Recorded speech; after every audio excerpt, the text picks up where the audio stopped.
warahmatullahi wabarakatuh. Saya Rahmat Fasarizi dari 12 IPS 3. Saya akan menjelaskan tentang APEC. Jadi APEC itu adalah Asian Pacific Economic Cooperation atau di Indonesia kan yaitu kerjasama ekonomi antara Asia Pasifik. Nah, ini didirikan pada 1989 ya, dimana bertujuan untuk mengukuhkan pertumbuhan ekonomi dan mempererat hubungan antar negara di kawasan Asia Pasifik. Nah, jadi konferensi negara-negara ini awalnya tuh diperaksarai oleh Australia pada November 1989 di Canberra. Nah, jadi latar belakang adanya kerjasama ini ditandai dengan kebutuhan pembangunan ekonomi regional akibat globalisasi sistem perdagangan. Nah, kerjasama APEC ini dibentuk pada sebuah pemikiran di mana perkembangan Asia Pasifik ini menjadi semakin kompleks dan dimulai dari perubahan besar seperti pola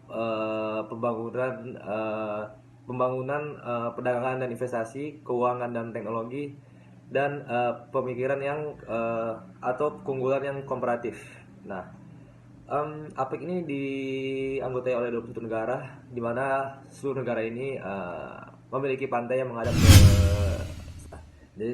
jadi jadi di sini saya akan menjelaskan latar belakang dari APEC. Jadi gagasan APEC ini dilandasi oleh Perdana Menteri Australia yang bernama Robert Hawke. Jadi dilatar belakangi oleh beberapa faktor. Yang pertama itu adanya dinamika proses globalisasi yang mendapat sangat luas dan komprehensif karena terjadi secara global di seluruh dunia. Yang kedua itu perubahan dalam konstalisasi politik dunia seperti munculnya berbagai kelompok perdagangan regional yang sifatnya itu tertutup. Yang ketiga itu adanya kekhawatiran akan gagalnya perundingan putaran Uruguay. Dan yang terakhir itu adanya perubahan besar di bidang politik dan ekonomi yang terjadi dan berlangsung di Uni Soviet dan negara-negara di sekitarnya, yaitu Eropa Timur. Jadi sekian dari saya, dilanjutkan oleh Ivan Atorik. Terima kasih. Oke, assalamualaikum warahmatullahi wabarakatuh. Nama saya Muhammad Ivan Atorik dari 12 IPS 3. Saya di sini akan menjelaskan tentang permasalahan dalam APEC dan manfaat dan tujuan APEC. Oke, yang pertama adalah dominasi AS di APEC.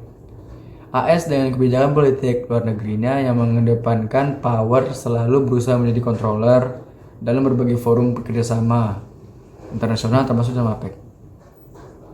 Dalam konferensi tingkat tinggi APEC pada tahun 2003 di Bangkok, Thailand, 20 Oktober 2003, isu nuklir Korea Utara, terorisme, dan kegagalan pembahasan sistem perdagangan dunia mendominasi pertama.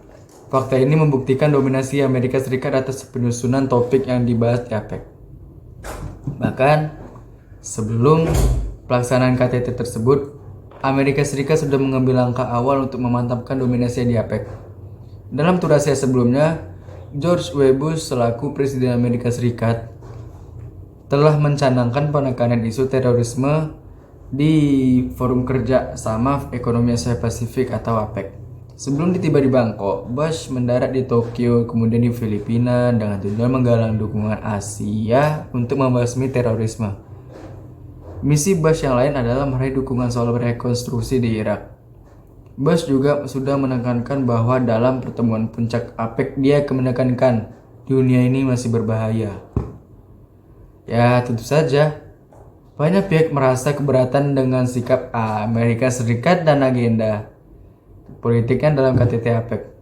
Namun demikian, untuk mengurangi kritikan bahwa APEC telah didominasi oleh Amerika Serikat, pihak AS mencoba memberikan argumentasi soal itu. Pada rangkaian pertemuan Menteri Perdagangan dan Menteri Luar Negeri APEC di Thailand pada minggu pertama bulan Oktober 2003. Amerika Serikat lewat forum APEC memberikan sinyal bahwa buruknya keamanan akan bisa merusak perekonomian anggota APEC yang merupakan tempat bagi 60% kegiatan perekonomian dunia. Pihak AS langsung lebih lanjut menegaskan bahwa keamanan dan ekonomi tidak terpisahkan. Yang kedua, pergeseran misi APEC. Dalam KTT APEC akhir-akhir ini, pembahasan APEC tidak lagi terfokus pada masalah-masalah ekonomi, akan tetapi justru berkisar pada isu-isu non-ekonomi. Ini merupakan bukti nyata bahwa karena dominasi Amerika Serikat di APEC, maka misi APEC telah mengalami pergeseran.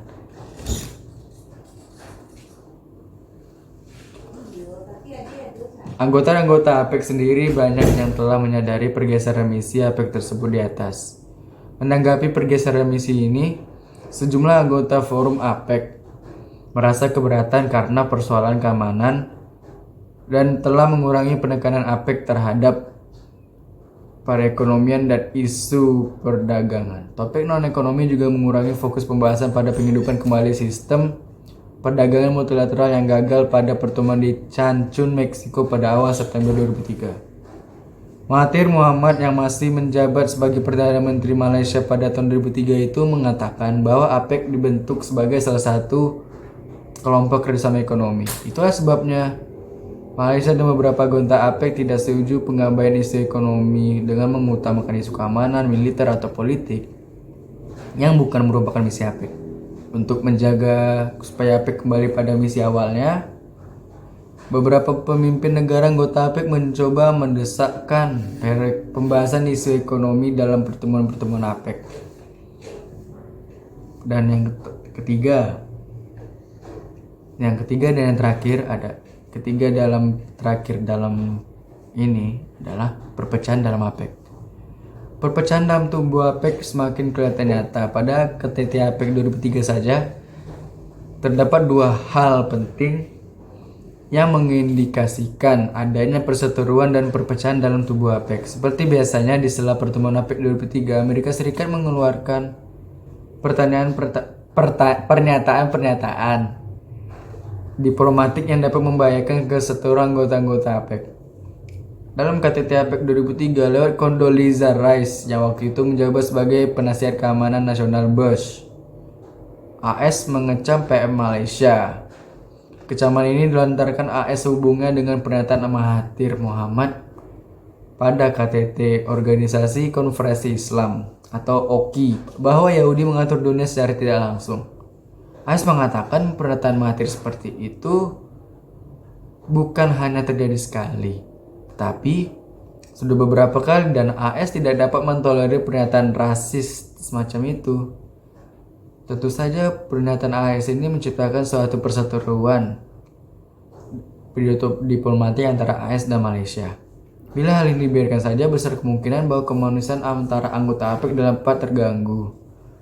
Bukan hanya menyerang Malaysia, AS mengecam keras penahanan pejuang demokrasi Myanmar Aung San Suu Kyi dan kegagalan Myanmar memperkenalkan demokrasi. Kecaman ini sudah pasti membuat pihak Myanmar berang dan makin menjaga jarak dengan AS. Selanjutnya, manfaat dan tujuan APEC.